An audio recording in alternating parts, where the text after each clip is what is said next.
ಲಕ್ಷ ನೋಡಿ ಪ್ಲಾನ್ ಕರ ಪೈಲ madam join ಆಗ್ಯಾರ ನೋಡ್ರಿ.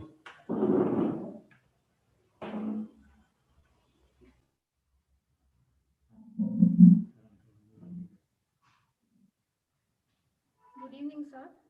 Good evening.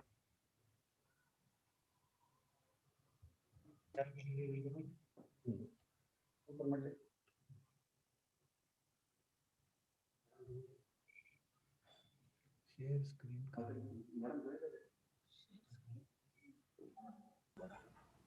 हॅलो. हां मॅम. हां सर, शेअर स्क्रीन तुम्ही हे करता का? म्हणजे मला स्क्रीन हे करता येईल, पीपीटी शेअर करता येईल. हो तुम्हाला सॉरी, तुम्हाला मॅडम तिकडे करता येत आहे ना? मॅडम हां. तुम्हाला को होस्ट केलं जातोय, तुम्ही शेअर करू शकता. हो हो, तेच तुम्ही को होस्ट म्हणजे केलंय का मला हां ऑलरेडी? केलं मॅडम ना? हां केलं मॅडम. केलंय का? ओके, ठीक आहे. आपलं हे करून टाकू.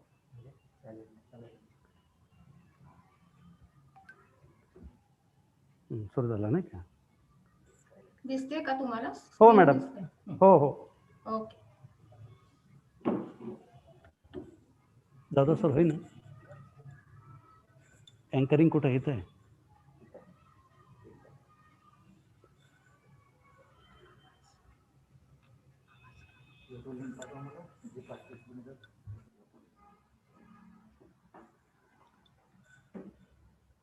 एक स्क्रीनशॉट काढून ठेव बरं का लास्टला.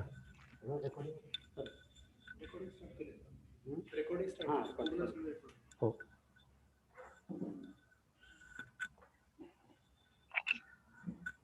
किती जण जॉईन झाले?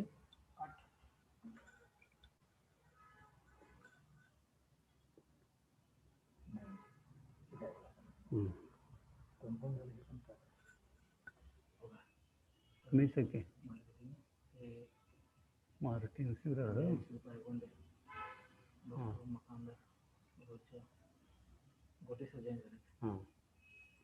सचिन काले साठे मॅडम यांनी जॉईन केलं.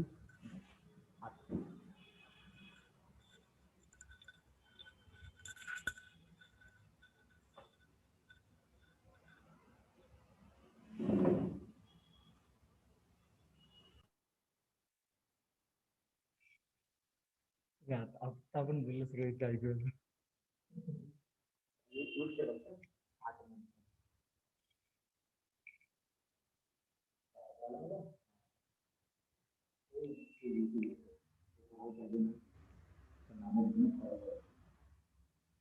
तुमच्याकडे पाठवतो, तुम्ही सेटला पाठवा. तुम्हाला पाठवू, तुम्हाला पाठवतो.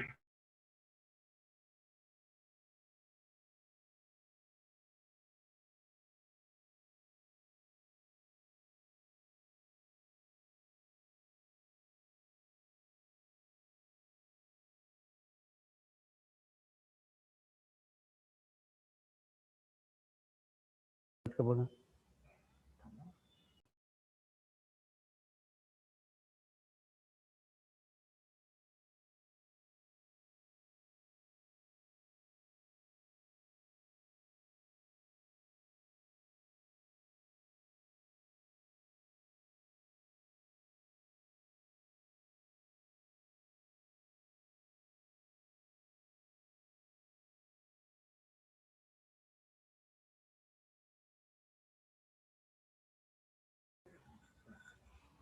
Anuja madam welcome. Thank you, sir. गोटे सर. Good afternoon, sir. हाँ ma'am. Madhuri ma'am, is she joined? Yes, ma'am. Yes, ma'am. Yeah. Good evening. afternoon, How are you? ma'am. How are you? Good afternoon. I'm fine. Thank you. How are you? Yeah, fine, ma'am. After a long gap, we are Yes. having opportunity Yes. to interact one another. Sorry, my Wi-Fi is weak today, so I can't start my video. It's not possible.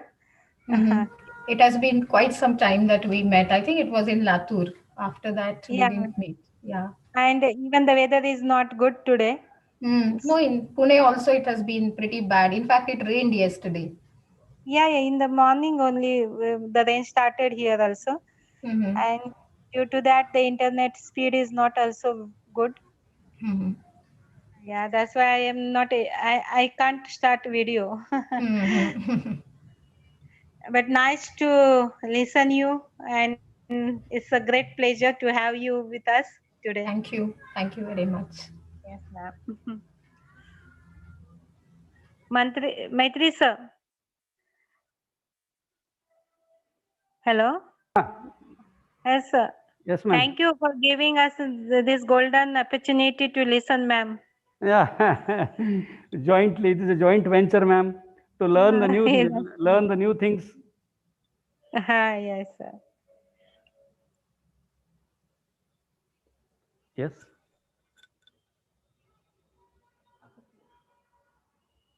Yes, sir. Sati madam ने join किया. Okay.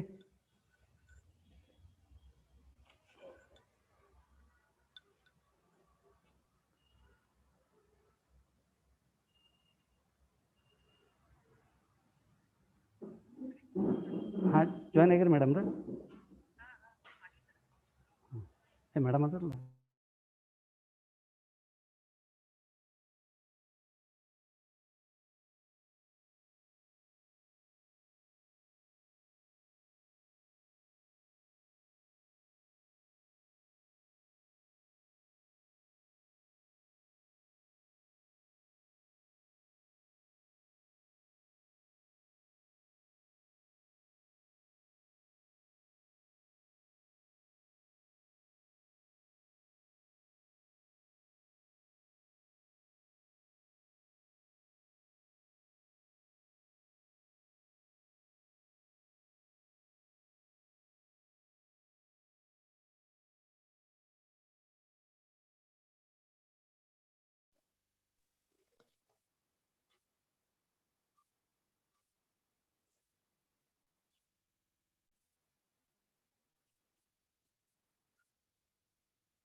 Welcome, Joshi sir.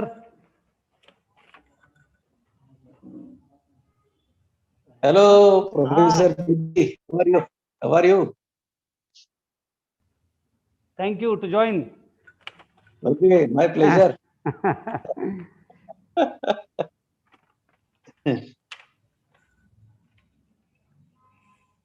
It's exactly 5. Should we start it, or we Yes, should wait? why not? Huh. No, sir, we should start. It is 5 o'clock. Yes, a formality should be completed first. Yes, yes. Yeah.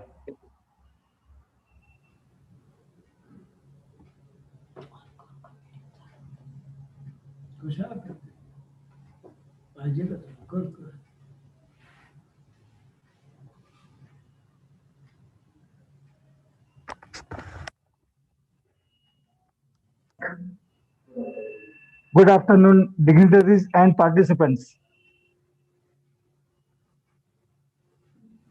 Good afternoon, dignitaries and participants. I am Revanshidha Haloli. Welcome you all to this webinar, Learning Outcomes-Based Curriculum for English Language and Literature Study, jointly organized by Departments of English, Sangmeshwar College, Autonomous, Solapur, and Rajashri Shahu Mahavidyalaya, Autonomous, Latur. Now I request Dr. Damadar ma'am for her welcome address.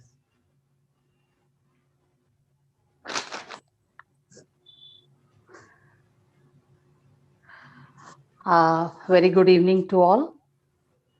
Respected Principal of Sangameshwar College, Dr. Shobha Rajamane ma'am, Dr. Mahadev Gawane, Principal, Shahu College, Latur, President of today's program, Vice Principal of Science Faculty, Dr. Gote sir, Vice Principal and HOD of English, Department of English, Professor D.M. Metri, HOD of English, Shahu College, Dr. Anuja Jadhav ma'am, my colleagues and other fraternities from other colleges. I welcome you all on behalf of the management of Sri Sangameshwar Education Society and College. I feel proud and privileged in welcoming Dr. Madhuri Gokhale ma'am, who is going to speak in this webinar on the topic Learning Outcomes-Based Curriculum for English Language and Literature Study.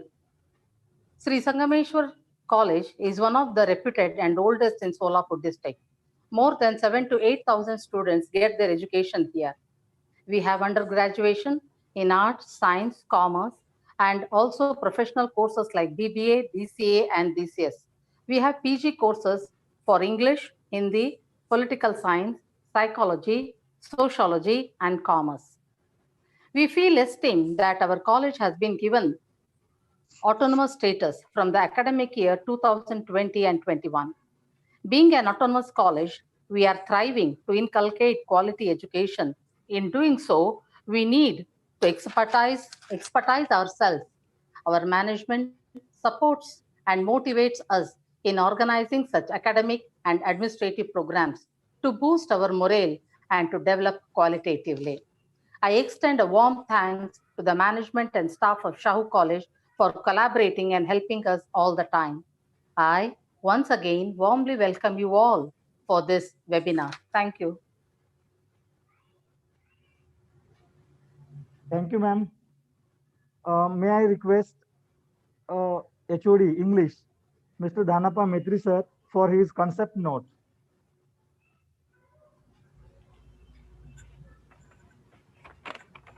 Resource persons of this activity, co-host from Latur College, my friend Jadhav ma'am, colleagues in the department, colleagues who have joined from the sister departments of Sangameshwar College, my counterparts joining from different institutions in Solapur, outside Solapur. As introduced in the introduction, we have academic autonomy now. We are on the learning mode.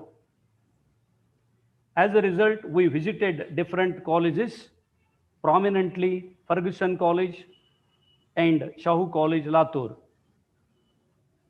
They have remained our mentors. We want to learn with them.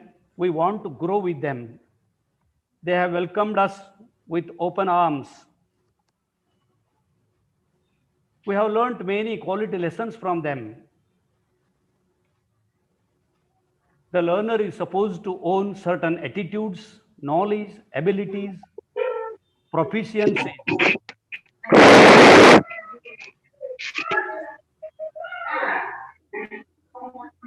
And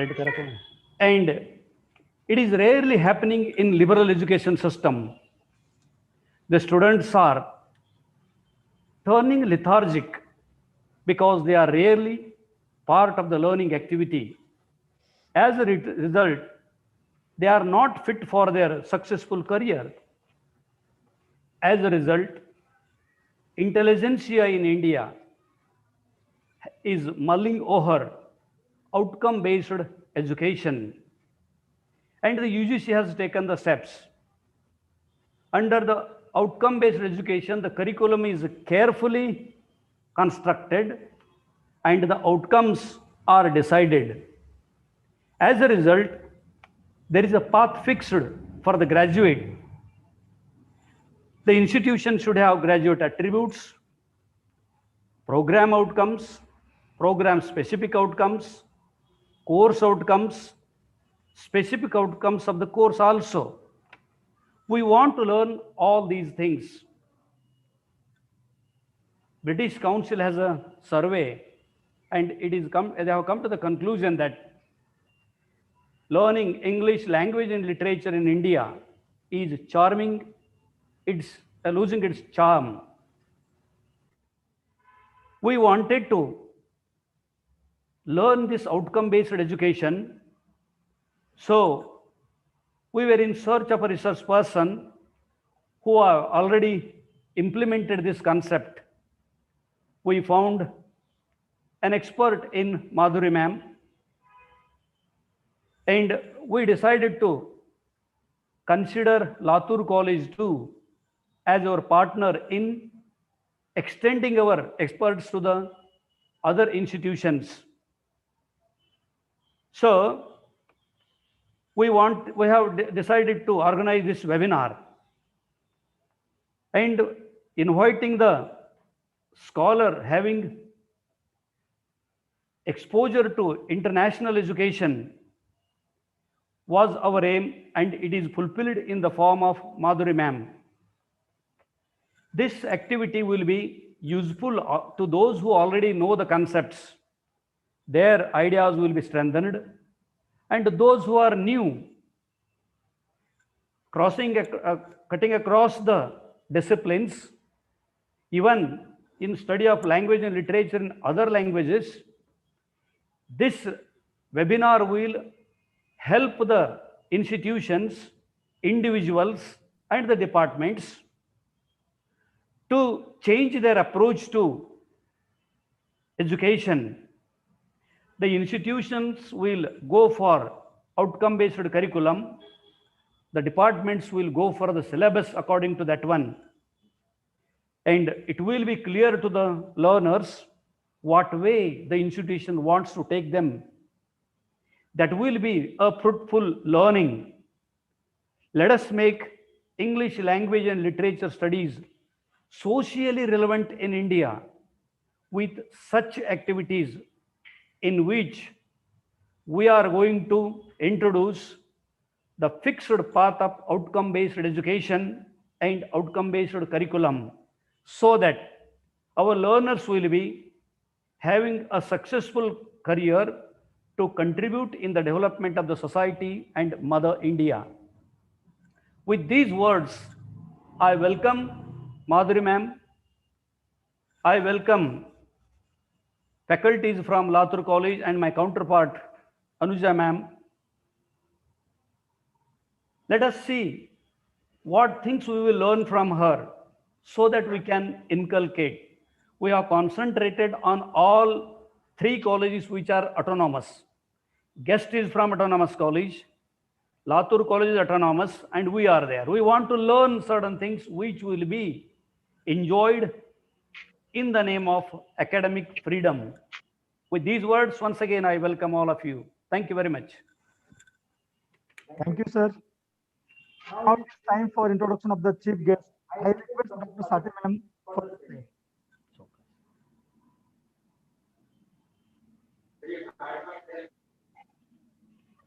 Hello. Hello. Yes, ma'am, you are audible. Yeah, I'm audible, but some disturbances are there. Yes, ma'am. Can you please look into it? Yes, ma'am. Yes, ma'am. Okay, ma'am. Now it's Okay. okay. Okay. Yeah. Okay, ma'am. Good afternoon, everybody. I'm Mrs. Sathe Madam from Sangameshwar College. And the responsibility, the sweetest responsibility, you can say, of introducing the chief guest, the chief speaker, it has come to me. Rather, I grabbed it joyfully because it gave me an opportunity to introduce my own friend. And who will hesitate to introduce one's own friend? Uh, Dr. Madhuri Gokhale Madam, uh, actually, I got introduced with Dr. Madhuri Gokhale Madam because of her father, that is Dr. Sridhar Gokhale, who was the former head of English at at Pune University and a very renowned scholar, a well-known personality in the jurisdiction of Pune University. Uh, I can also introduce her as my teacher also, because very recently I have completed my PhD from Pune University, and I attended certain lectures as a part of my completion of my coursework, and she was a resource person there. So she can be called as a teacher also. Back to her career path, we see that at present, Dr. Madhuri Gokhale Madam is working as an associate professor in English at Ferguson College, Pune. As a student, she was a recipient of Alegaonkar Brothers Gold Medal for standing first in English at MA in Pune University. She is an MA, MPhil, PhD, all from Pune University. Apart from that, she has completed a certificate course in the teaching of English and many courses, certificate courses from Cambridge University. She has also completed a postgraduate diploma in English. Her areas of interest are linguistics, uh, English language, and literature teaching. That is, teaching of English language and literature. All of us know the exam set and net, which stand as a demon in front of us, and especially the students. I have seen many teachers appearing for set net examination and not cracking the examination. But as far as Madhuri Madam is concerned, she has just passed her net and set examination thrice. She's set in English, she's net in English, and she has specialized herself as a net in linguistics. Hats off, Madhuri Madam. So accordingly, she has successfully completed one minor research project of UGC in the teaching of English. It is but natural that she has published many innumerable research papers in national as well as international journals, but she has not only presented the papers, she has organized several workshops and seminars for teachers and students in India as well as abroad. She is a recipient of many awards. To name a few, number one, she got the Best Professional Award of Rotary International and got a chance to study at Ohio, USA in 2008. In 2011, she was the only candidate to represent India at Globe Theatre, London. In 2014, she received the Best Teacher Award from the Center of Education, Development and Research. So these were just the glimpses of her biodata, and listening to all these things, we are convinced that we have a gem among us, and I'm really proud of her because last year when we decided to form our BOS, we were asked to suggest certain names, and I'm really proud that I suggested the name of Dr. Madhuri Gokhale because, and I'm really proud that she is the member of BOS at Sangameshwar College. So today's webinar is based on outcome-based curriculum. And I hope that the outcome of this program, not PO in that sense, but the outcome of this event, I'm sure, will be really fruitful. With this hope, I end my words and hand over the charge to Professor Halol. Thank you all. Professor Halol. Okay, ma'am. Thank you, ma'am.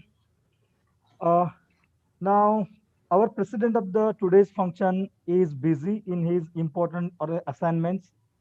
So I request him for his presidential remark. Dr. Gote, sir.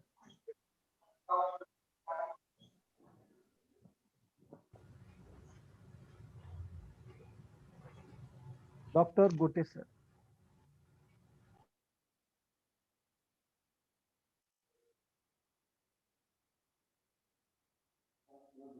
I think, sir. Yes. Yes, I am audible.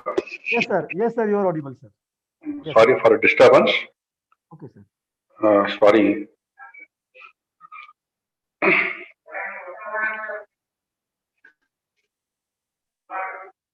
Respected members for this webinar and resource person, Dr. Gokhale Madam and Dr. Jadhav Madam, on behalf of Sri Sanghameshwar Education and Principal of Sanghameshwar College, I welcome the resource person, Dr. Gokhale Madam, from Ferguson College, as well as Dr. Jadhav Madam from Shaw College.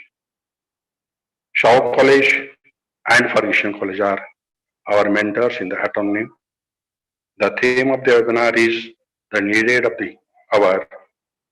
I congratulate both departments for their joint initiative. I wish the webinar will be very fruitful to the participant. Thank you for inviting me. Thank you. Thank you, sir. Thank you so much. Now, coming to the main part of the webinar, I request Dr. Gokhale ma'am for her presentation. Yes. Thank you, sir. Thank you very much. At the outset, I would like to thank the management of Sanghameshwar College, Latur, and Rajashri Shahu College, Mahavidyalaya, Latur, and Sanghameshwar College, Solapur, for inviting me here. It's a great pleasure to associate myself with this team. Before I begin, my heartfelt thanks to Dr. Rajmanya, Principal, Shahu College, Solapur, Dr. Gote, Vice Principal, Professor Maitri, Head of the Department of English, Dr. Gavane, Principal, Rajashri Shahu Mahavidyalaya, and Dr. Anuja Jadhav, Head of the Department of English, all the faculty members from both these institutes, the dignitaries present for this webinar today, and all the passionate teachers of English, a very good evening to all of you. Thank you, Sathe Madam, for all your kind words. Thank you, Professor Maitri, for setting the tone. In fact, even before I begin, I would like to say that I'm not really an expert in this theme called learning outcomes. So I would in fact like to thank Professor Maitri for suggesting this topic. Of course, as a faculty member at the Department of English, Ferguson College, we have been framing learning outcomes. And since we are an autonomous institute, we have been into it. But all of you would agree with me that we have been framing outcomes and there is still a lot to learn. And I believe that I'm exactly like you. And rather than teaching something in this webinar or prescribing something, I hope this turns out to be an experience where all of us would learn. I'm sure even I would learn to get something from all of you, because this is a journey that all of us have to go ahead with together. There are some aspects that the UGC talks about. We agree with them. We have imbibed them. There are a lot of questions in our mind. There are questions which have been answered, and there have been questions which are not really answered. So I think we are all sailing in the same boat. But as Professor Maitri rightly said, it is extremely important that as teachers and as learners, we enjoy what we do. And let us hope that we would be able to derive something from this interaction as well. So thank you very much, Professor Maitri, for giving me a motivation to read more in this direction, to carry out some research. I will also be sharing some of my personal experiences in this endeavor. Thank you all. Let me change the slide. Okay, ma'am. Just give me a minute. All right. Before I directly go, I won't go directly to the learning outcomes, but as an introduction, let me say something about the processes of teaching and learning, something about pedagogy and education, and then we would move ahead to the notion of curriculum.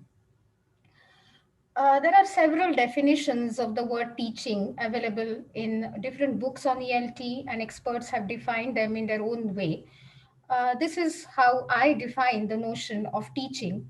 I feel that teaching is something that takes place in an organized manner for predetermined learning outcomes. As teachers, we all know that the notion of organization becomes extremely important in the process of teaching, and we need to be methodical. So, learning happens at times, can happen even without a teacher. But I think when we talk of ourselves as a role of a teacher, essentially we are talking about a classroom situation where we impart knowledge, where there's a discussion with our learners, and our learners would imbibe and learn certain skills. Let us focus on some of the key words of this definition that you see on the screen. As I said, the first important word is being organized. So, today's topic in hand, where we talk about learning outcomes, where we are going to say something about the framing of curriculum, be it the notion of lesson planning, you would agree with me that all this helps us to be organized, to be meticulous in our approach in whatever we are going to do.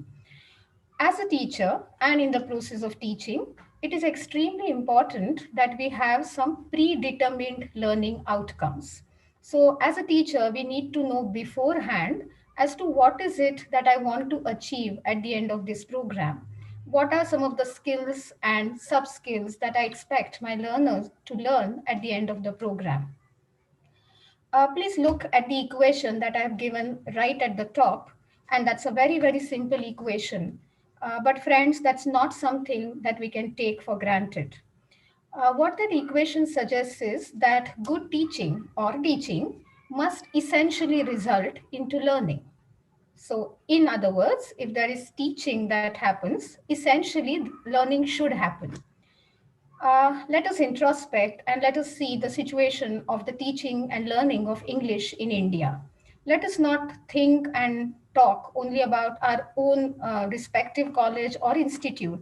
But I'm sure you would agree with me that if we take the situation and if we study the situation of English in India, there is a lot of teaching of English that is happening, but unfortunately, we do not find instances of effective learning. So as I just said, the equation that looks very simple is not really met. There is teaching, but there is no learning. On what basis do I say that? We teach English now, where in first standard, in regional medium schools, English is introduced in regional medium schools right at standard first. So our learner learns English from first standard to at least the end of the graduate program, where we always have a compulsory English course. And I believe that learning English for 15 long years is indeed a very, very long span of time to learn a language. It is estimated that, today if we start learning a foreign language, let's say like French or German, 3 years, 3 to 4 years is a sufficient time to pick up the language reasonably well and enhance our linguistic competence. But when it comes to the picture of English, unfortunately, we see that even at the end of a graduate program, most of our learners are not able to communicate well. We witness this quite often that they have not developed their linguistic competence or literary competence or communicative competence or pragmatic competence. And to a certain extent, I believe it is our failure as teachers of English. So certainly we need to do something so that teaching would essentially result into learning. So what is learning? I think learning in very simple terms refers to some kind of transformation that takes place in the learner. At the end of a graduate program, in fact, after every lecture too, I would say that there has to be some kind of change that the learner is able to perceive within himself. Going back to my previous example, where I said that a child learns English for a number of years, but at the end of a graduate program, if he has to seek someone's help to write his application letter, I think he has not been able to witness transformation within him. I'm aware of the fact that there are several reasons for this. The learner himself might be the reason, our system might be the reason, but I strongly believe and I'm convinced that if a teacher is good, we would be able to take care of the problems of the learner and problems of the system as well. we as teachers have a lot of responsibility. Teachers in general have a lot of responsibility, and teachers of English undoubtedly have a lot of responsibility, in the sense that we do not belong anymore only to one specific discipline. In our own colleges, most of us teach, of course, we teach in humanities department, the arts section, which is our major concern. But then, as we all know, that we need to teach English to students of science, to students of law, to students of BVOC program, and n number of courses. This is so because of the importance and significance of English today. So even students from different disciplines, from management courses, I'm sure some of my friends here must be teaching the MBA program, which has become a need of the hour. And therefore, it is seen that since students need English in all different sectors, wherever they need to prosper, since today English is a language of opportunity, since English is a language of career, I would say that amidst all teachers, probably we have a greater responsibility, in the sense that a learner might be extremely good in science, or he might be extremely good in accountancy, or he might be extremely good in management studies. But after all, the medium to talk about management studies or economics or science is going to be English. And therefore, friends, we have a little higher, we have to have a higher sense of responsibility. And I'm sure in our own way, we have been trying to perform this responsibility in the best possible way. So there are various roles that we need to play as a teacher. A teacher, I believe, is a decision maker. The topic in hand given to me today, talking about learning outcomes, of course, we are playing the role of a decision maker. We have to take several decisions when we write our outcomes. As a teacher, we have to play the role of a counselor or a consultant. We are manager of students' activities. We have to be a strong motivator for many of our learners. We are informer in the sense that we pass on knowledge and information to our learners. We are monitor in the class because we have to monitor several activities. We need to play role of a diagnostician, which also a little later I'm going to talk about with reference to the learning outcomes. We need to carry out diagnosis. We are facilitators. Our learners have tremendous potentials. I think most of the teachers, Rajashri Shahu College, Mahavidyalaya Latur, and Sangameshwar College and Ferguson College, we are indeed lucky to have students and the management people who strongly support us in every endeavor. And we can certainly play all these roles in our classrooms effectively to ensure that learning happens in the best possible way. So I strongly believe that teaching is a challenge, teaching is an art. And one such facet where I feel that teaching is an art, and one of the things that's going to contribute and shape our teaching is how effectively we have made our curriculum and whether we have written our course outcomes in an effective manner. So let me move on slowly to the topic in hand. What you see in this diagram is how we need to establish our goals or objectives in a very clear and explicit manner right at the beginning of any course. It is important for us to state these objectives very clearly, and we are going to talk about course outcomes, learning outcomes, the attributes in a short while. While talking about these goals and objectives, I think it is very, very necessary that we understand the needs of our learners. What I see happening overall in India with some of my teacher friends everywhere, I'm not talking about a specific institute as such, but for some reason or the other, the syllabus is framed in a great hurry. We have 2-3 days, then there is a BOS, and then we need to pen down our thoughts, and we need to specify our course outcomes. I'm sure each one of you would agree with me. I'm aware that I'm talking to esteemed teachers and great teachers, and you would agree with me that when we frame learning outcomes, in fact, it's a matter of research. It's not something that we can do in 2 hours span or in 2 days. Probably it's a process. I mean, ideally, it should happen. This is not to say that even I'm always able to do it, but I would like that to happen in my life too. As I said, I'm exactly like you. Ideally, it should happen that if I have to frame my SYBA syllabus next June as a teacher of language and literature, I think I need to start working this June. And I think 1 year is a sufficiently good time to spend on analyzing my learners, understanding their needs, then framing the outcomes and moving ahead. So, framing outcomes is certainly a matter of research, hard work, sincerity, and dedication. Once we are able to arrive at the goals or objectives, we move on to syllabus. In case that question is there in someone's mind about, because for a layman, very often the terms curriculum and syllabus are synonymous terms. But we do make a distinction in ELT saying that curriculum is different from syllabus in the sense that syllabus is an integral part of the curriculum. So curriculum is a wider notion, curriculum is a wider concept, and syllabus is a part of curriculum. So in fact, the diagram reveals that when we talk about curriculum, we have all these components involved in the curriculum. There are objectives, there is a list of topics, that is syllabus.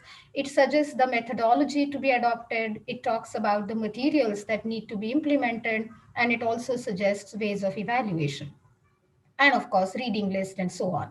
So syllabus is just a part of curriculum. So once our objectives are designed, we move on to the list of topics and the framing of syllabus in few units. So we may have 4 units in term 1 and 4 units in the next term. We do observe this notion of systematic gradation when it comes to the framing of syllabus.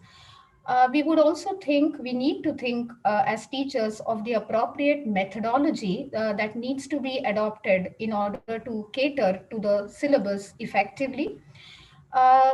Once we think of the method, we also need to be a material producer and look for good materials where research skills are going to matter.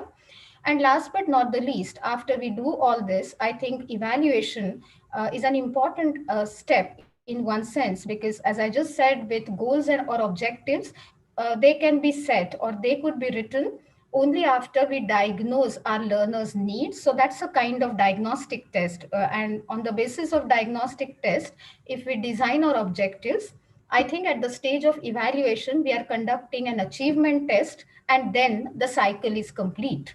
Now I would understand as a teacher whether I have been successful, whether I went wrong somewhere, whether I need to improve myself. So this cycle for me is very important. And towards the end of my presentation today, I would be suggesting what could be done to understand that after all these are different subsystems of our education. And only when there is a proper coordination in all this, our teaching would be successful. So what we would be talking today, that is learning outcomes, is just one part of the whole story. So we have to frame learning outcomes, but at the same time, we have to always try to be as effective a teacher as possible in terms of framing a syllabus, in adopting the right method, in creating materials, and evaluating the learners too. Aristotle, a very well-known philosopher, once said, that is truly learned, that is learnt with pleasure. I repeat, that is truly learnt, that is learnt with pleasure. I agree with Professor Metri, who said that most of our classes, they are teacher-centered, and we need to bring in a lot of element of pleasure, enjoyment through different techniques. We need to make our learners more active in the process of learning. And I hope that if we frame appropriate learning outcomes, we will be able to derive pleasure as teachers, and our learners will also be able to elicit a lot of happiness and enjoyment in the class, which is an absolute need of the hour. Let me now move on to the topic. When we talk about the learning outcomes, all of you probably have heard of the Washington Accord. So this is something that was initially implemented in the engineering colleges. It was in 1989 that it was first talked about. And what does the Washington Accord do? What it does, is to kind of standardize the accreditation. So at the global level, can we have certain attributes which we feel that a student who has graduated should have? Now, undoubtedly, and needless to say, I would say that this is a good guideline for us, right? It's not something very rigid. So it's a little flexible in the sense that I just said that initially it was introduced for engineering students. And in fact, it was in many engineering colleges that it was implemented. Now, where we talk of interdisciplinary education and we would like to learn from each other, I think there's no harm in looking at what the Washington Accord has to say about the graduate program. So, as you can see on the slide, the rewards and the benefits of this accord are many, but to quote a few, this is recognized internationally by other signatory countries, including India, of course. If we pay attention to these graduate attributes, it would increase the employment opportunity on the student's part. And also, it is easier to gain professional recognition abroad for our students if they have mastered some of these skills. So, what are those attributes? The graduate attributes, as you can see on the screen, here the number is 15. You might have come across 12, which are specifically designed for different courses. So I've given the reference also below, and I'm sure at one point or the other, when you all wrote your curriculum and you all wrote your learning outcomes, you must have referred to the same note. So this is learning outcome-based curriculum or suggestion given by the UGC. So these are some of the graduate attributes. Let us quickly go through them. The disciplinary knowledge. So we would expect our graduate to have the knowledge of the discipline and have a very good knowledge of the discipline. So we need to ensure, as I said at the beginning, as teachers, that whatever is being transferred, whatever is being taught about our discipline, that is learned well by our learners. Communication skills, undoubtedly, not just the attribute required, as I said, for student of English or just a student of English, but it has become everybody's need. Critical thinking. Several ELT experts have noted this in many, many articles that unfortunately there is very little thinking that happens in our classes. The person who is the most active one and the person who thinks a lot, undoubtedly, is the teacher. And of course, we should be doing that. But at the same time, the more thinking capability that we initiate of our learner, we would be projecting ourselves as a successful teacher. The other attribute is problem solving, taking decisions. So it's important that the learner learns certain values and he is able to handle his life well, solve the problems well at the end of his career. His analytical reasoning, research related skills. With autonomy, there was a time I remember when I was a student at BA, hardly there was any research component in my curriculum.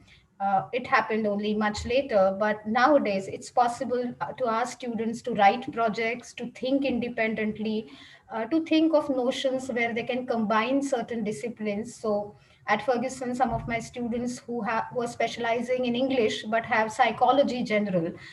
Recently, one of my students wrote an excellent article on psycholinguistics. So, we can develop their research related skills. Also, teamwork and time management. That is also a need of the hour. That if they can't remain introverts and we all have to go together, our learners have to learn to be with the society and gel well with each other and be social. So the social skills are important. Scientific reasoning, reflective thinking, self-directed learning. And for self-directed learning, I would like to use another word. I think it is this very important notion of becoming independent, in which this is a skill in which we lack greatly. By we, I mean our learners, that we teach language and literature for 15 long years, but ask the learner to write 20 lines after the graduate program, or ask him to interpret one poem independently, he's not able to do that. So I think one of the definitions of teaching could be understanding how to learn. So we need to teach to learn. I think that's our responsibility. In the age of technology, digital literacy has become very important. Multicultural competence, respecting the other cultures and so on, moral and ethical values. So value education today has become an important part of our education.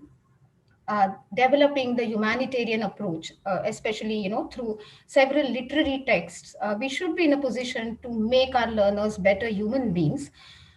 It is always said about literature that what is it exactly that we are going to show at the end of the program.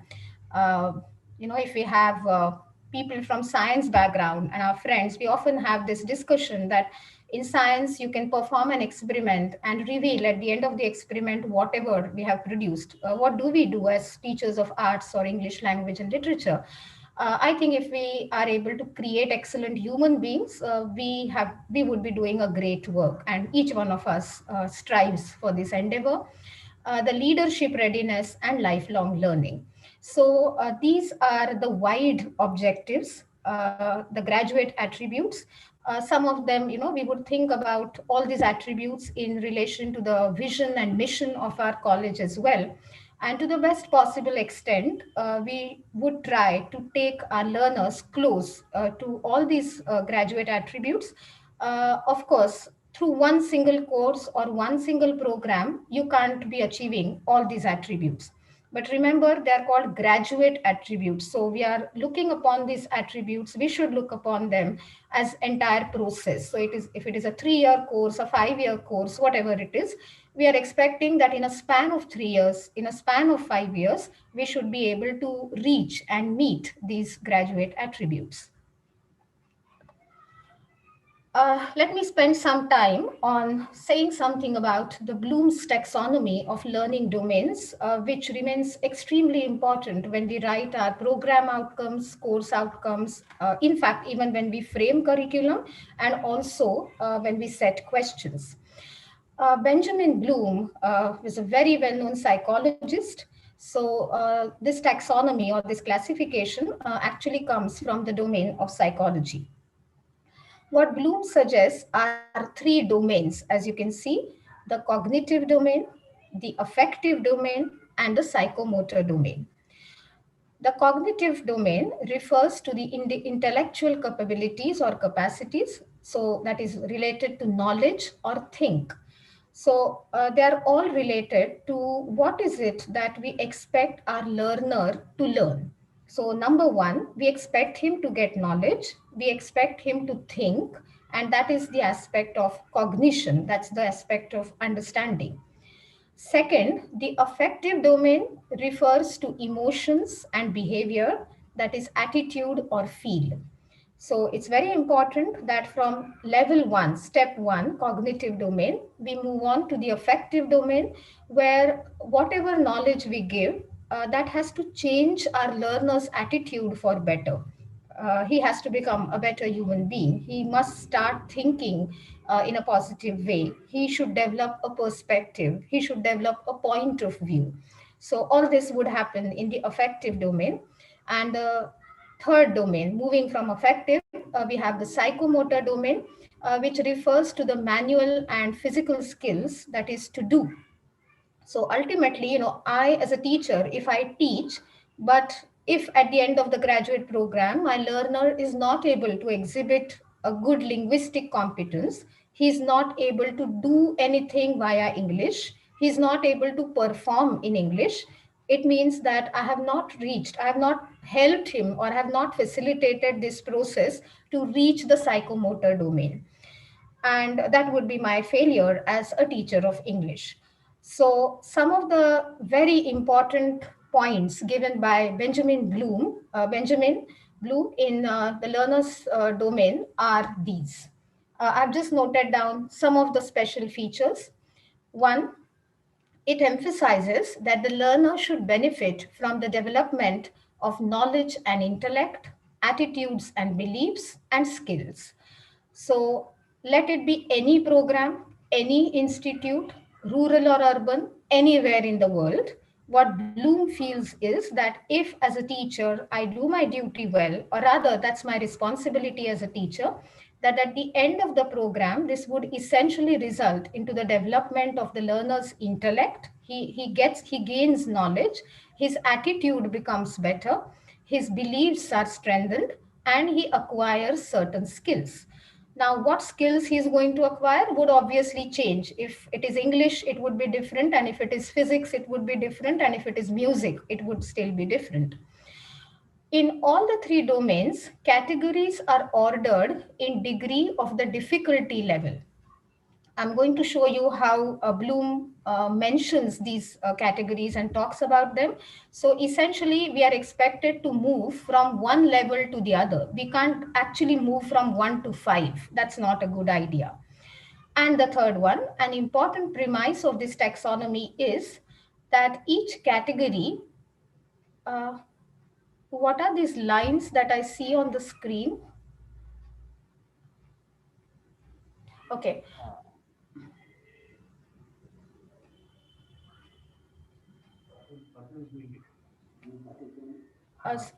Yes, ma'am. Yes, ma'am. Please do not drag on the screen.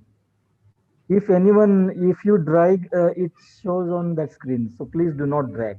Yeah, and I'm not able to then read the words. So Yes, ma'am. That's right. yeah.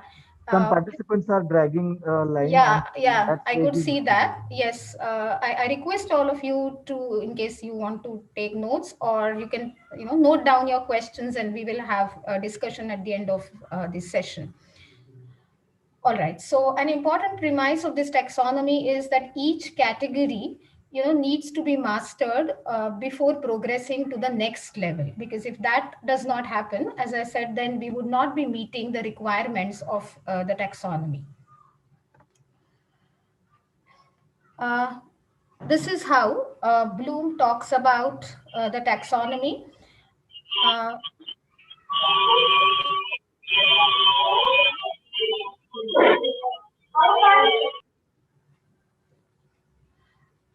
You can see that in every domain, what you see on the screen right now is the cognitive domain. So in each of these domains, we are going to see certain levels. There are 6, 6, and 5. And we need to move through these levels. And I'll shortly explain what we need to do. And if we understand Bloom's taxonomy well, we are certainly going to write our learning outcomes in a better way. So the first level, for example, in cognitive domain, I'll explain cognitive domain in detail. The classification is available in books, and the remaining 2, of course, you can go through them a little later. So in cognitive domain, which is related to the mental aspect, he talks about knowledge as the first level. Now, what is expected? That the learner should recognize information and recall.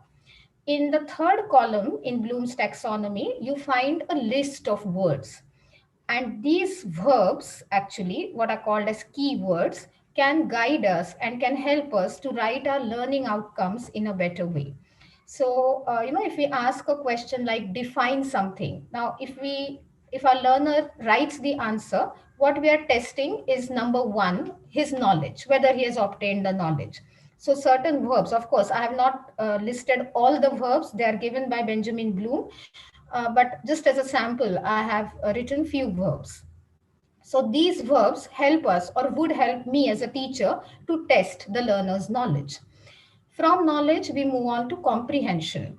So obviously, it's a little different now from knowledge, which is concerned with understanding meanings or interpretation. Now, look at the keywords. The keywords differ. It's explain, illustrate, paraphrase, reiterate. So now the learner tries to put in his own language, probably, whatever he has understood. So it's a little different exercise than listing, stating, and defining, which is at level 1. After he comprehends, we move on to the third category or level, and that is application. Now he starts using or applying that knowledge. He puts theory into practice. So this is an advanced stage of comprehension. So in our situation, for example, role playing, that if we teach a particular pattern, if I teach the notion of present continuous tense, I'm stating the norm, I'm stating the rule, be plus ing. I would illustrate, or the learner would illustrate this by giving certain examples. But let's say at the stage of application, I ask my learner, I give him an activity for role playing where he has to make use of the present continuous form. Now he has started applying his knowledge, applying whatever he has understood in real life context. Then comes the stage of analysis, where we interpret element structure and look at the internal relationships. So some of the important verbs are analyze, compare, experiment. Now, let's imagine going back to the same example. I ask my learner to compare the use of present continuous tense with simple future. I say, is there any difference between I will meet you shortly or I will meet you and I am going to meet you? Is there any difference if I say the train will leave for Mumbai and the train is leaving for Mumbai? Now we are moving at an advanced stage that is called analysis. Fifth stage is synthesis, where we develop new structures. We give an opportunity to the learner for creative thinking. So some of the important verbs now are formulate, rearrange, create, and so on. I remember one of my learners in FYBA class who created an excellent poem using the present continuous tense, which is, of course, an advanced form of depiction of the fact that you have learned something well. And lastly, it is evaluation, where you assess the effectiveness of concepts in relation to values and outputs. So we are able to justify, we are able to argue, we are able to assess.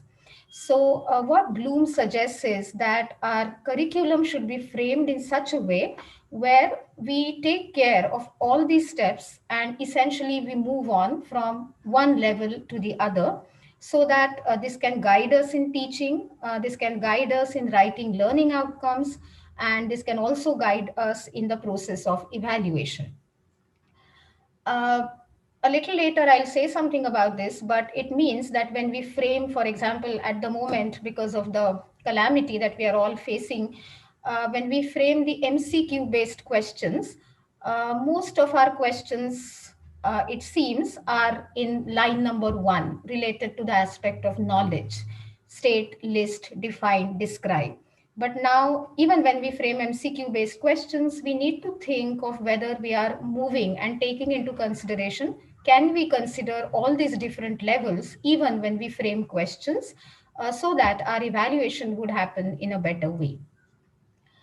Let's move on to the affective and psychomotor domain. I won't go into great details of this, as I said, but in affective domain, again, you have 5 levels. The learner receives, responds, values, organizes, and then he internalizes it. So it becomes a part, he learns a particular value very well. To give an example from literature, if we are talking about well-known Hamlet, for example, to be or not to be, that's the question. As we say, to be or not to be, that's the question, is not just Hamlet's question, it's everybody's question. But then if we become better decision makers by studying a text like Hamlet, if we have internalized it well, that helps us to govern our life well. So there's a very close relationship between literature and life, which the learners must understand. And this will happen if we take care of the affective domain. Lastly, in psychomotor, Bloom talks about imitation, manipulation, precision, articulation, and naturalization. The last step, according to me, is very important: naturalize. That is, unconsciously it becomes a part of our linguistic behavior.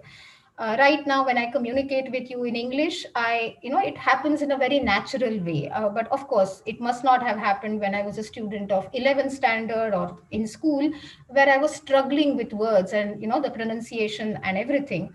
So we should reach that stage and we should be able to perform in such a way that very naturally we imbibe that skill.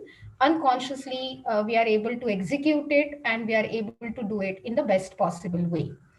So it is extremely important that we adopt Bloom's taxonomy and essentially move on from the cognitive domain through the affective domain to the psychomotor domain.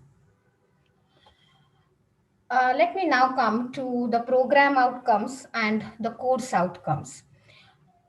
Program outcomes, as the term suggests, are the program outcomes when you talk of the program outcome. So let's say if it is a BA course or a BCom course or a BSc course, at a wider level, we are talking about that degree. We are talking about, in a sense, of those graduate attributes. Also, what you have are outcomes of each of the courses. So for example, let's imagine it's a case of a BA course or a BA program. And then we have, this is just a sample, what we have are outcomes of course 1, course 2, and course 3.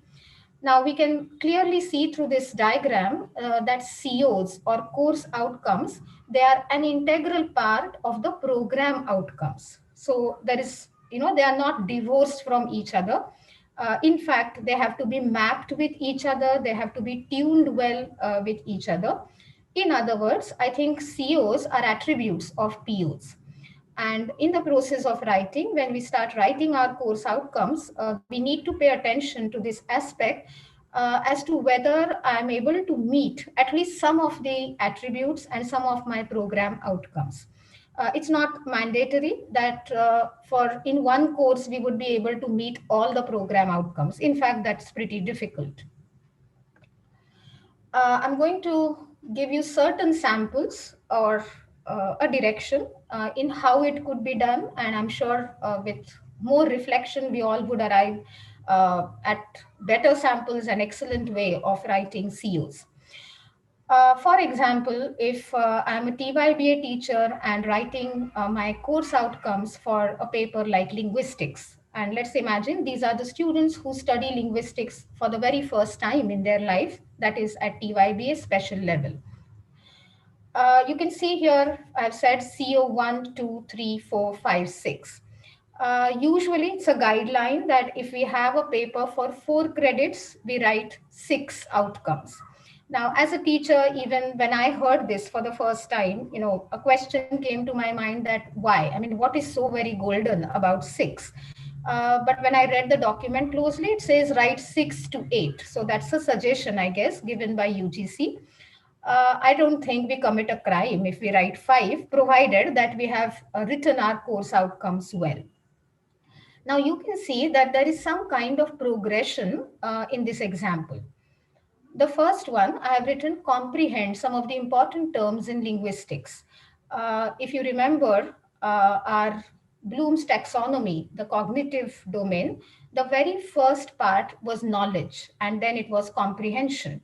So I have started with that basic idea that let my learner gain knowledge of some of the important terms and concepts in linguistics, and he comprehends whatever is being stated in the class vis-a-vis various notions and concepts. Demonstrate their understanding of the various career prospects in linguistics. Now, this is going a little at an advanced stage. Very often we talk about different domains in linguistics, like computational linguistics or psycholinguistics.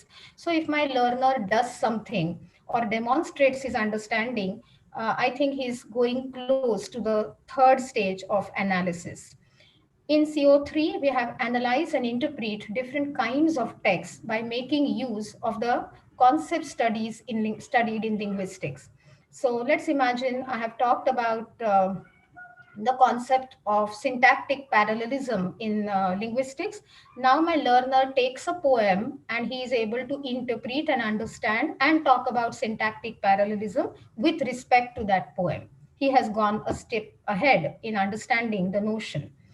CO4 differentiate between native and non-native varieties of English. So separately, we might talk about American English and I might talk about Indian English. But here is a learner who has developed that advanced skill where he's now able to relate, correlate various notions that he has studied in the paper. It also aims to formulate their own views on some of the significant issues in linguistics. This is catering to level 5, in fact, of Bloom's taxonomy. that, for example, there would be several issues in language paper, just to name a few. Would Indian English or should Indian English be standardized? This is a issue at the moment. How to teach large classes effectively? Should I use L1 in language teaching? These are issues. And what is very important is that my learner is able to form an opinion on its own. So my paper, my syllabus should be such that it will cater and it will look into this, that these objectives are met. Lastly, apply the stylistic approach to various literary and non-literary texts. So I might take up a WhatsApp message, I might take up a news from a newspaper, and if my student has learned stylistics well, now he should be able to apply it to different kinds of discourses. So these learning outcomes, as you can clearly see, will help me to design my syllabus. They will help me to evaluate. I know very explicitly before I start teaching my learners as to what is it that I want to achieve by teaching this paper at the end of the course. What is it that something that should materialize. So these course outcomes would always operate as effective guideline for me as a teacher. And at the end of the year, I think it would be a time to see whether these objectives are realized. I'll quickly take one or two more examples. This could be for something, a paper in literature, for example, introduction to literary genre. For example, if this is a paper at TYBA level. Again, you can see some kind of progression. We define specific. So what is it that the learner should be able to do? He should define specific terms related to theoretical explanation of literature, demonstrate the acquired knowledge about the fundamental literary texts, or give examples of literary texts in English or Marathi, it could be any other language. If his understanding of genres is appropriate, he should slowly move on to differentiate and compare literary text from non-literary texts, identify specific genre of literary texts, interpret and analyze short literary texts or even long narratives. The last skill, as you can see, is one of the most advanced skills written in course outcomes. Rewrite or convert the genre of a particular text and rearrange it or rewrite it in a different genre. That's an advanced kind of skill. I hope you realize, friends, that it would really depend on which college or where are we teaching, how our learners are, what is their background, where do we want to take our learners, what is their linguistic competence. So going back to that example, even if the paper title remains the same, the course outcomes or the objectives cannot be the same at all different colleges all over India, because students of Ferguson might be of a much different nature and quality than some other college or some other university. And therefore, I feel that giving a thought to it, carrying out research on the the learner's needs, understanding our learners very well. If as a teacher, if we play a role of a psychologist effectively as a teacher, I think that is something that is going to guide us to write effective learning outcomes. I'll just take one more example. As I was saying, if if I'm going to teach a course in communication skills, and if the same course is being taught in, let's say, Ferguson College, a rural college where learners are really struggling to learn English, and at some university abroad. These three situations are different. The university abroad, if it is a native speaking country, I think the course outcomes, the syllabus would differ entirely than what I might do at Ferguson and what the teacher might do in a rural college. So we can have at least in our mind, whether we write it down or not, the course statement, as some people say, as to what is it that we want to achieve. We might be offering this course under 4 broad headings: grammar, listening and speaking, basics of reading, and basics of writing. I won't go into all these outcomes now, but for example, if I say identify deviant use of English, both in written and spoken forms, this should become an objective, I think, in a college where I'm developing communication skills, where students' communication skills are reasonably good. Because you would agree with me that identifying deviant use of English in written and spoken form is a tremendous task. It's a research, and someone who is competent in the language, quite competent in the language, only will be able to do this. But if I happen to teach such kind of learners who, let's imagine I enter the class and nobody has ever got exposure to English, they have not listened to English, they're not articulating a single sentence in English, immediately my objective and learning outcome needs to change for these kinds of learners. So the more I study my learner, the more I understand them, the more I understand the situation, I think this can help us to write our learning outcomes. I won't go through all the learning outcomes, it's not necessary, but I took this title about communication skills because this is happening everywhere. Unfortunately, I have seen this happening where, the learning outcomes for communication skills were written by X person in one college, and I see exactly the same outcomes without a change of word. It's plagiarism, it's copy paste in some other college. I think we need to think. Absolutely no harm in reading what our fellow teachers and fellow colleagues have written. In fact, the more we discuss on forums of this kind, the more we ask our friends as to how they have written the outcomes and what kind of teaching strategies they adopt. It would only be for betterment. But what I'm just trying to say is that writing learning outcomes or objectives certainly is not a mechanical aspect, certainly is not something that we just need to submit to the head or institute or college. But the more we peep into it, the more we delve into it, the more we immerse into it, I think at the end of the day, forget what our students would gain, institute would gain, what would happen. But I think it is going to result into immense satisfaction on my part as a teacher, that I have done the best in trying to frame a good syllabus and arrive at good outcomes. I'll stop after 5 minutes, and if there are questions, I would be happy to take them. Once we have our POs, let's imagine there are 12 in number or 15, and we have our COs, usually 6 in number or 5. We need to map our COs and POs well. So you must have seen this document. It shows that there is a high level of significance, medium level of significance, and a little relevance.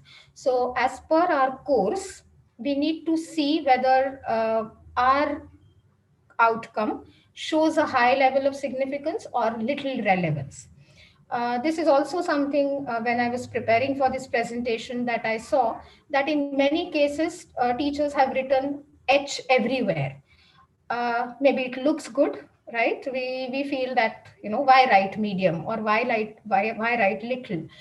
I think that it's not possible rather to have that H everywhere. Rather, it's not required also. It would really depend on what kind of course I'm teaching. For example, one of the POs talks about environment and sustainability and creating this attitude. If I'm a language teacher, I'm hardly doing anything in this direction at the moment. I understand the value. I know that at some point of time as a teacher, I need to do it. But as far as that course outcome is concerned, I can very well say little relevance because I'm not doing that as a teacher. So this mapping of COs and POs is important because what it tries to gauge, I think, is that at least in some of the courses, we are trying to meet this requirement, and it would be a cumulative effect, an amalgamation where all those POs and all those program outcomes would later be achieved. So I don't think we have to keep this in mind that for every outcome, we essentially have to have a high level of significance. We should write H wherever it has happened. This is the last slide, and I will conclude in 5 minutes. So I think if we write effective learning outcomes, if we pay a close attention to Benjamin Bloom's taxonomy of learning domains, if we are an alert teacher, I think with all this, we would be successful in moving from some kind of monotony to learners' autonomy. As it was said at the beginning of this session, it is very, very important that we enjoy what we do. And whether it is framing learning outcomes or whether it comes to evaluation, as teachers, we have to strive and always keep striving to meet this need, that let that enjoyment be an integral part of our class. And we would achieve immense satisfaction if our learner becomes independent and autonomous. So friends, let us as teachers diagnose and study our learners' needs. The more we understand our learner, the more effectively we are able to play role of teacher as a psychologist. I think this is a sure guideline for us to write our learning outcomes well. Second, we need to frame the objectives effectively and systematically put forth our course objectives, because once I diagnose the needs, I think that will guide me to write effective objectives, and objectives will, of course, then help me to prepare the syllabus well. In a sense, the topic that Professor Maitri gave me, in a sense, I can stop here, but I'm not going to. I'll just take 3 to 4 minutes more. Because as I said, it's a cycle. If I frame excellent objectives, if I write excellent learning outcomes, my principal is happy. I have done a good job. But I think if I do not adopt the right teaching methods, if I do not evaluate my learners in the right way, there's no use of these objectives at all. And therefore, we have to complete that cycle, which is stated in NAAC, and we write reports on it. So select the right methods. I think we need to increase LTT. By this, I mean the learner's talk time. Let the learners, we are talking about English language and literature. So silent classes are not excellent classes, right? When it comes to studying language. So let there be a little noise in the class. I'm using noise in a positive sense. Let there be a little noise, a little discussion happening in the class, and let us decrease teacher talk time. We all love to talk, but we have to hold and give our learners an opportunity to talk so that we are able to meet these objectives, conduct different activities, different task-based activities where the learner performs, make effective use of technology. And we can today also channelize different types of intelligences. I'm sure all of you are aware of the theory of multiple intelligences. Which suggests that our learner may not have good language skills, but if he has good kinesthetic intelligence, if he is good at performing actions, as a teacher, I can make use of his kinesthetic intelligence to develop his linguistic competence. So I should select the right method. I should create effective materials. As I said, teacher's role as a material producer becomes extremely important, which is also a very individual and region-specific notion. Material that proved to be useful at Sangameshwar College may not prove to be useful to me, and what I prepare may not prove always to be useful in that situation. So we have to take a call on that.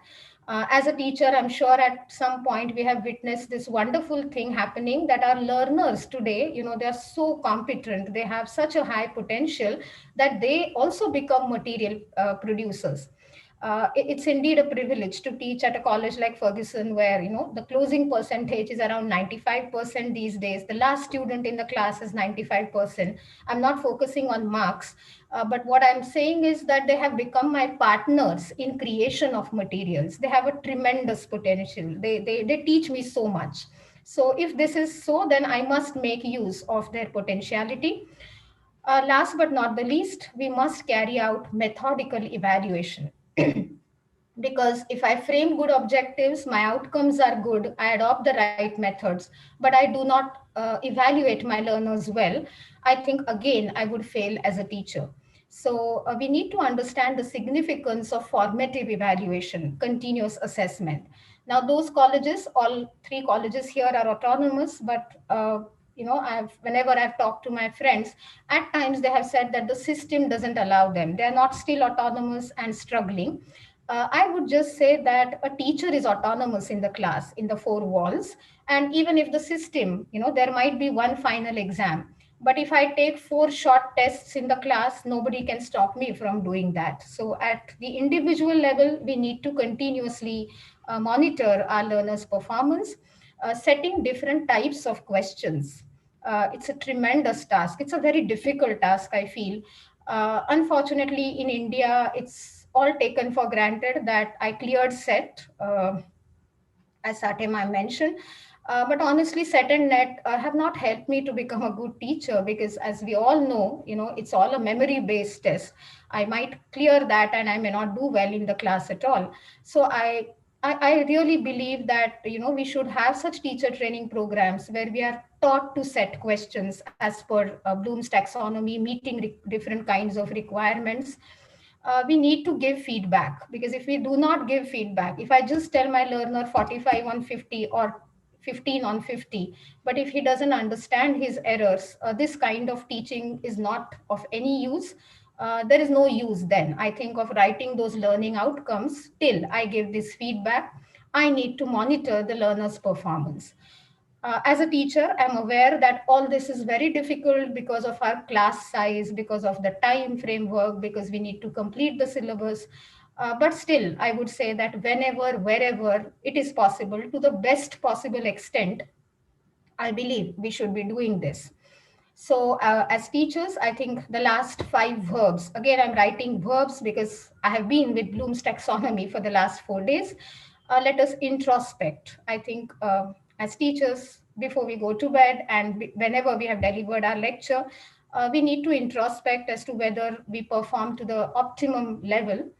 We need to think and be engrossed in it. Teaching being a continuous process, we need to study, we need to modify. So this is not something static. I have written some learning outcomes, but this particular year I feel that I need to change those outcomes because there is something that I'm not able to achieve, and I think that provision should be there, that I edit or I revisit or I modify and bring a change after I have actually taught on the field. I might be in a position to think of something different which I should be able to inculcate. Discuss with my peers. This is extremely important. Whenever I had a chance to study abroad, I think this is something that I missed a little in India, in the sense that it all happens in a secret kind of thing, where we don't discuss much, and therefore this kind of platform where we are able to share and talk to each other about our concerns, about our doubts, and how we can do it in a better way. If we can do it collaboratively, if we can open up more, that would be very, very useful. So friends, let us introspect, think, study, modify, discuss as much as possible, both happy moments while writing learning outcomes, also the sad moments while writing learning outcomes, because our peers can guide us. And ultimately, let us enjoy the process of teaching and be successful. So to conclude, let me conclude with a very well-known statement made by 2 psychologists, Good and Brophy. They wrote a book called Educational Psychology, A Realistic Approach. And in this book, these 2 psychologists state, and I quote, "A perfect teacher does not exist. All of us can refine skills, discard ineffective syllabi and tactics, and develop new ones. None of us will ever be a perfect teacher, but all of us can certainly try to become better teachers than what we presently are." I think the point that these psychologists make is a very important point, that teaching is a learning process. As a teacher, we are continuously going to learn, and I think that's the beauty of the profession. We are here by choice and not by accident. So let us make the most of it. Let us enjoy. Let us enjoy writing and framing our curriculum, and writing our course objectives and course outcomes. And as I said, our job, there should not be a full stop after writing course outcomes, but there is a comma, in the sense that there is a lot that will have to be done to meet and to bring those course outcomes into reality. Thank you all. Thank you very much for your patient listening. It has been an hour that you have listened to me. I hope, as I said right at the beginning, I'm not an expert really in this area, but I hope that I've been able to give you some direction, some questions of curiosity, some ways of looking at these course outcomes. I once again thank the authorities of Sangameshwar College Solapur and Rajarshi Shahu Mahavidyalaya Latur for inviting me here, and I look forward to meeting you all someday. Thank you very much, and if there are any questions, I would certainly try to answer them.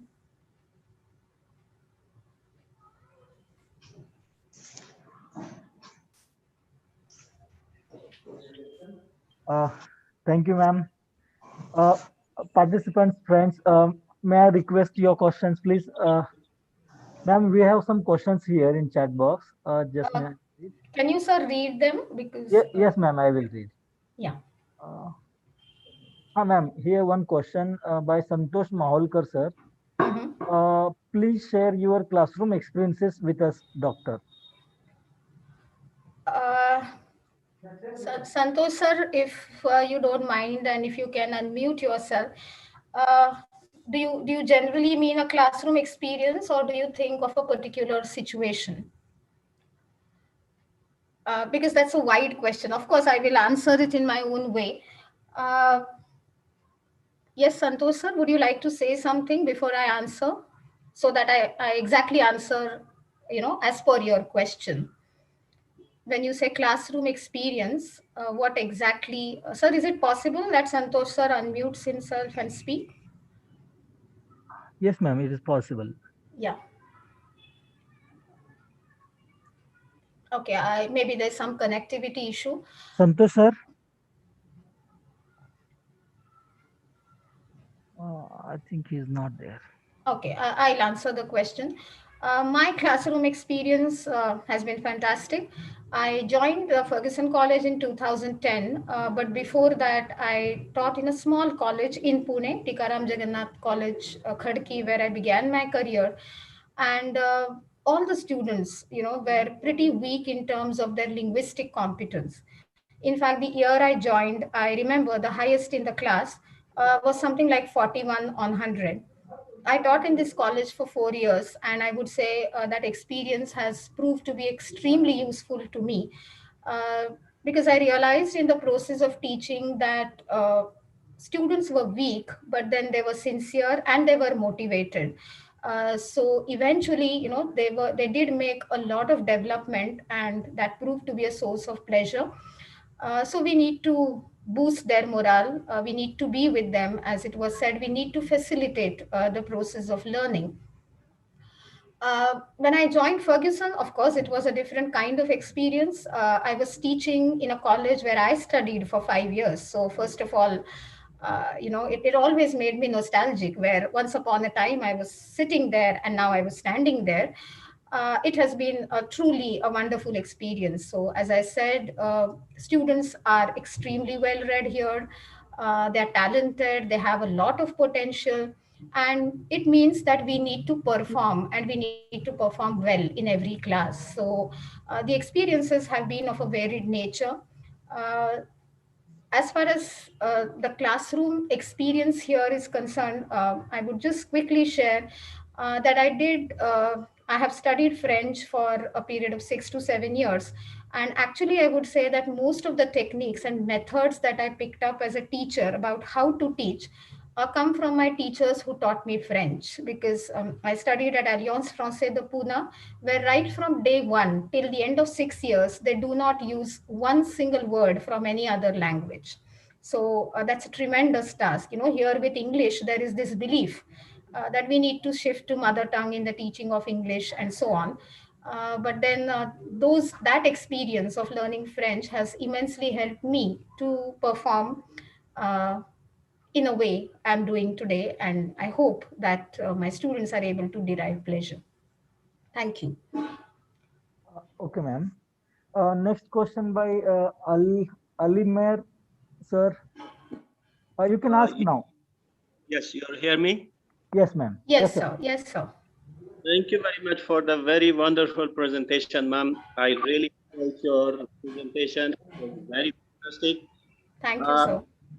I have a question about the constructive alignment between the outcomes, classroom activities, and the assessment, where you somehow pointed we have teachers that they really make very good learning outcome, course outcome based on the POE or PO. But what that we have here is in classroom, they don't apply what types of activities that required to reach to those outcomes. Take it a different way. If they use kinds of even good methods in the classroom, but in the assessment, they don't follow certain questions, formative or summative. Ask questions based on the outcomes that they put in the beginning of the course. For they have put in the beginning that the student will be able to analyze, where at the end of the assessment, when it comes, they bring kinds of comprehension question or questions which is part of analyze. This is one problem. Another, the outdoor education, which now is or across the world. Now I'm talking about Afghanistan that we started implementing OBE since 2015. We have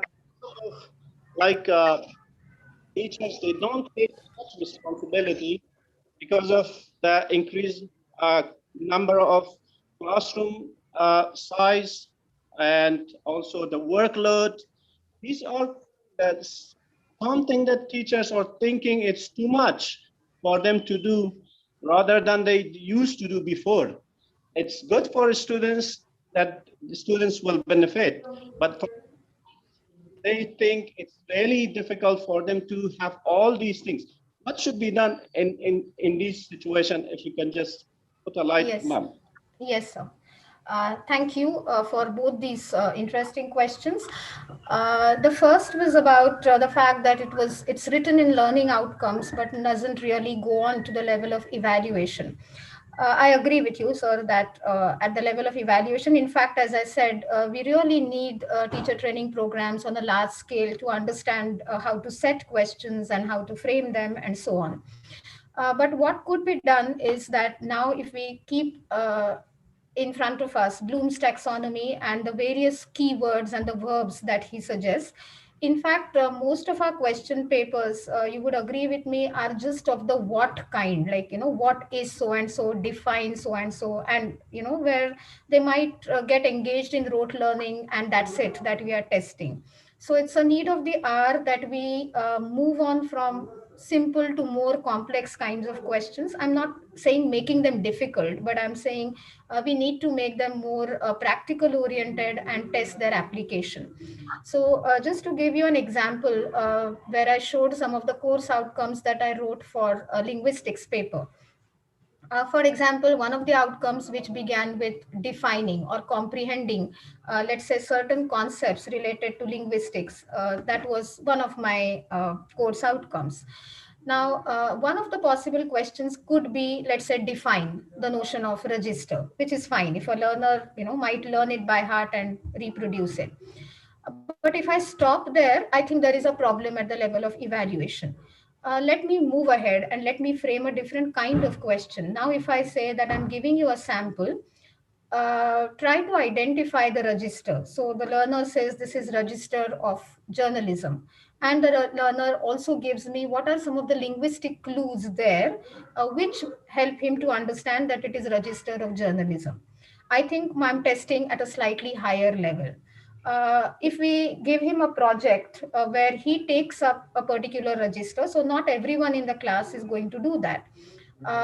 In fact, two of my students at TY for the same course, in TY BSR, it was not a part of testing actually, but out of interest, these two students wrote a project of 40 pages entitled as Analysis of the Register of Advertisements. So they selected 40 advertisements from television and analyzed them.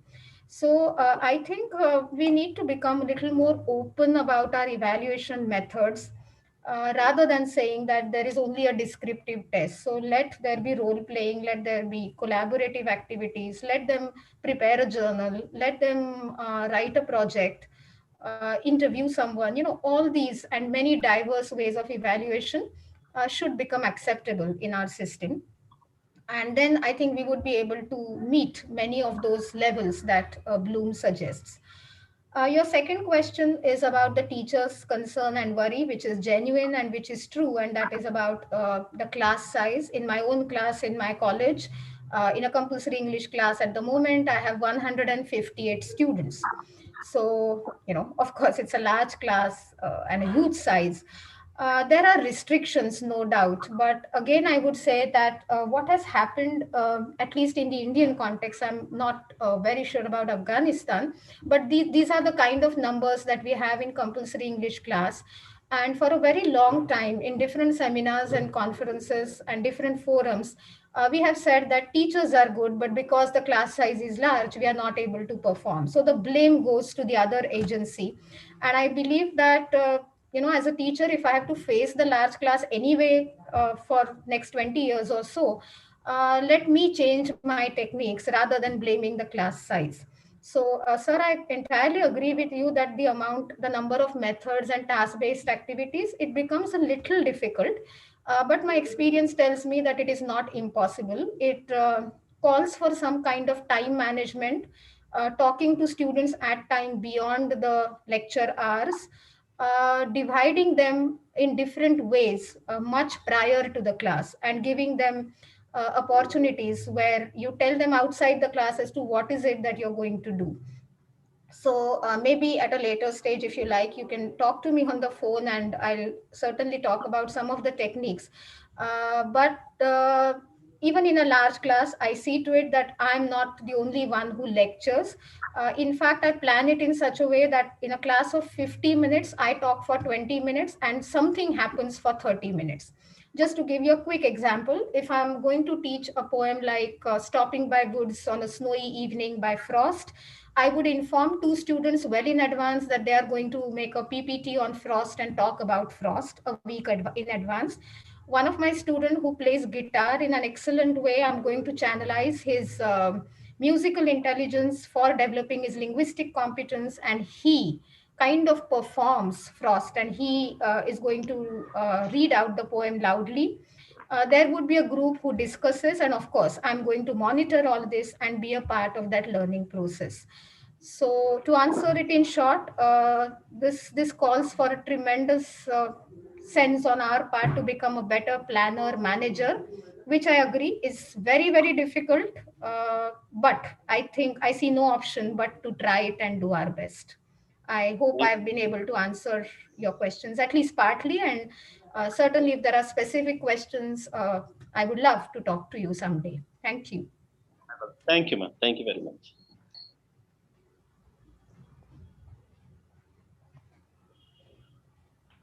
Hello, sir. Yes, ma'am. Okay, ma'am. I have a question. Hello, Yes. sir. Yes, ma'am. You can ask. Yeah. Madhuri ma'am, Yes. I'm Satya madam, and Yes, I ma'am. have a question. Of course, we are talking about the broader concepts, program outcome and course outcome. Okay. So I'm just clarifying myself. Program outcomes means BA, BCom, BSc, like graduate aspect. That is the degree, and what will be the outcome of those degrees. I mean, once the student he becomes BA or BCom or BSc, what is to be achieved by him? That expectation is to be written in program outcome, isn't it?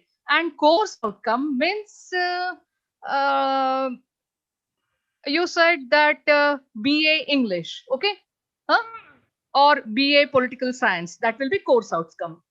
But while giving the example of course outcome, you gave the example of the course outcomes of linguistics. That is one paper in BA English. Okay, little bit jumbling is there. I think I need certain clarification.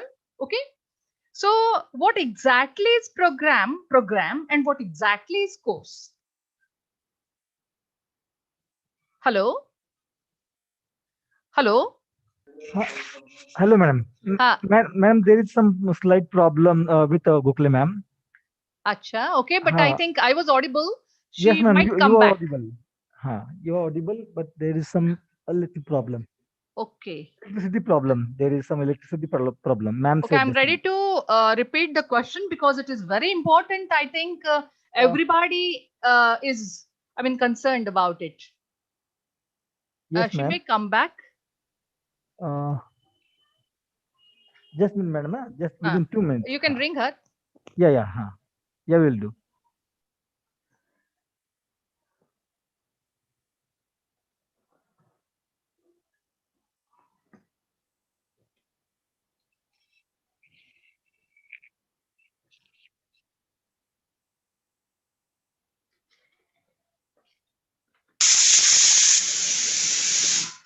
Sathe ma'am, may I give answer? Yes, who is speaking? Sachin Bhandare, sir. College Solapur. Yes. Yes, you are welcome, sir. Excuse me, madam. I am professor of in Marathi in College Solapur. Program is complete degree. 1 minute, sir. 1 minute. Just a minute. Just 1 second. Hello. ठीक है एक व्यक्ति बोलती है. Okay. Hello. Hello. Yes, ma'am. Ma'am, I have joined, but let him complete. It's okay. That doesn't matter. Okay. You can continue. Okay. Who is speaking? Bhandare, sir? Rajshekhar Shinde, Solapur. Okay. Carry on, sir, please. Ma'am, I think program means complete degree course. BA, MA, BCom. Okay. That is program. And coursework That's means. That's what ma'am said. That's what, yeah. Year wise, okay. First year, second year, the student, what he learned in that particular year. That means, suppose you are teaching linguistic, what he learned from that year, that syllabus course. Okay, let us take the example of some another subject, that is, for example, compulsory English. Every subject, each and every subject for every year. Okay. Carry on, sir. Complete course. 3 years. Take it BA. BA1, 2, 3 is a program. This means that course objective goes subject wise. Yes. Am I right? Yes. Subject wise. Subject wise. Okay. Not excuse me. May I add some here? Yes. I am Dr. Anuja Jadhav from Rajarshi Shahu College. Welcome, ma'am. Yes. Yeah. Ma'am, actually, the course is the word, the term we use in CBCS pattern. The course relates, previously it is like a paper. We have the optional papers. Yes. In English, optional papers. 1, 2, 3, 4, 5, 6 in a one program. So these papers are now called term as a course. So our course outcomes means the whatever we have the objectives to introduce these papers at our UG or PG, whatever is the level, and then what we expect from that course from at the end of that particular course. So that is known as the course. As per what I up to now, because in 2013 Rajarshi Shahu College became the autonomous one, and so after that whatever the experience we gain by designing the syllabus, framing the syllabus, so whatever I find the meaning, that just I want to share with you, ma'am. Yeah. Thank you, ma'am. And I think okay, you are right on the right track. So this means that course means okay, BA Special English is a complete course, but in that, suppose one subject is there, linguistics. Suppose at BA Part 1, one paper is there. At BA Part 2, another paper is there. And at BA Part 3, linguistic, one more paper is there. So only of linguistics, what will be the course objective at Part 1 level? So at Part 1 level, while framing the syllabus, we will frame the course objectives of linguistics at BA Part 1 level. Am I right? Yes. Yeah, that's what you said. Yeah, correct. Yes. Yeah. Okay. So thank you, madam. So again, as I said, course is a broader concept like BA in English, but in that smaller chunks, that is papers are there. Okay. And we have to decide the course objectives for each paper. Yes, if ma'am. each different Absolutely. subject. Yes. Yes, So in fact, yes. going back to your example, if you have linguistics 1 and linguistics 2 and 3, each of these years, though the paper is linguistics, the Yeah. course objectives will differ from one year to the other. Yeah. Yes, correct. Though the paper is Right. linguistics or the subject is linguistics, Yeah. course objectives will differ because the level will differ and the knowledge. Right. They whatever are for syllabus we are specific trying to do. paper. Right. Yeah. Yes. Even Madhuri ma'am mentioned that the same title of the course, but teaching at the different places may have the different outcomes. Yeah, This is that is- also I think that the point which we have to remember when we framing the syllabus. Yeah, that is another. Of course, you are right. Just now, I wanted the clarification of or the definition of these, and I got it. Both of you explained properly. I got it. And your second point is slightly different. That what you want to say, or what Madhuri Madam wanted to say, is that the course objectives, though the title of the paper is the same, will differ from place to place or college to college because depends upon the context or the college or the situation, the level of the students, etc. Yeah, that is different. But I wanted the definition, a clarification of the definition itself, and I got it. Thank you, both of you. Thanks. Yeah. Thank you, ma'am. Thank you, ma'am. Thank you, ma'am. Thank you, ma'am. Thank you. Okay, Halori sir, please madam. Continue. Carry on. Is there any other question? Yes, ma'am. Okay. I think no, there is no question, ma'am. Okay. Hello, sir. Hello, sir. Yes, sir. Sir, I am Dr. Bhandare, Sachin sir. Bhandari from Shahu College, Latur, sir. Okay, sir. Okay. I have a question regarding our course outcomes and program outcomes. Ma'am, Gokhale ma'am, congratulations. Very nice and thought-provoking session. Just I have a question, ma'am. Can you please tell us how to measure the attainments of program outcomes and course outcomes? Yes, sir. Sure, ma'am. Sir, as we said that there should be a clear mapping and tuning between the program outcomes and the course outcomes. As I said, since the program outcomes would be of a wider kind, and when we write course outcomes, as we just discussed, we are writing them for a specific paper. And if there are going to be like 10 program outcomes, it's not necessarily true that every year in every paper we would be attaining or we would be fulfilling those program outcomes. So that as we just said is a cumulative kind of thing. Sir, what should happen is, I think if we pay attention to those key words, like for example, stating or defining. Now, if that is my outcome, at the end of it, the learner should be able to do it. He should be able to describe. He should be able to apply. Meaning, in order to test whether he has attained that, I think the way of doing it is evaluation, which could be direct or indirect. For example, as a science teacher, I might describe the experiment, but someone who performs it is actually applying his knowledge. So going back to my example, now this student of mine who prepared a 40-page dissertation, in fact, sir, the quality is so good that it is almost equal to MPhil dissertation. I mean, some of my MPhil students have not written such a good dissertation. It did not carry any weightage in terms of marks, but it came out of interest. And I would say the outcome is reached because they have applied, they have been able to apply in this remarkable way. So diverse and many effective ways of evaluation would tell us whether we have attained those objectives. Similarly, going back to a course like communication skills, in engineering colleges, we have communication skill. In law college, we have communication skill. And sir, I think we need to make them more ESP based, because right now, they're pretty general.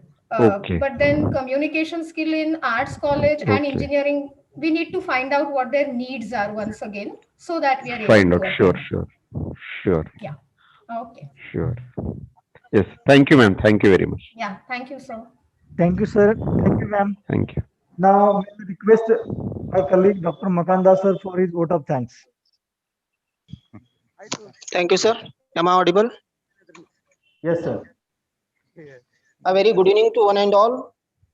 Myself, Dr. Mustafa Makanda, on behalf of the Department of English, Sangameshwar College, Solapur, I would like to thank today's resource person of this virtual program, Dr. Ms. Madhuri Gokhale ma'am, for her insightful guidance.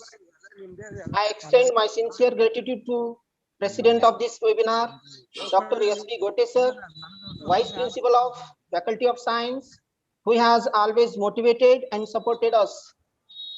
Thank you, sir.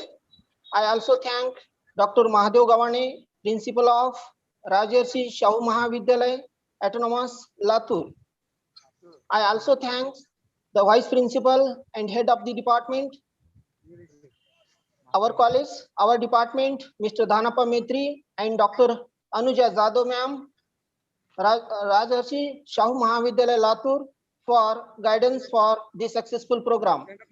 I am grateful to the faculty members of both the esteemed colleges. Thanks to all the participants, students for attending the webinar. Thank you once again. With the kind permission of the President, I declare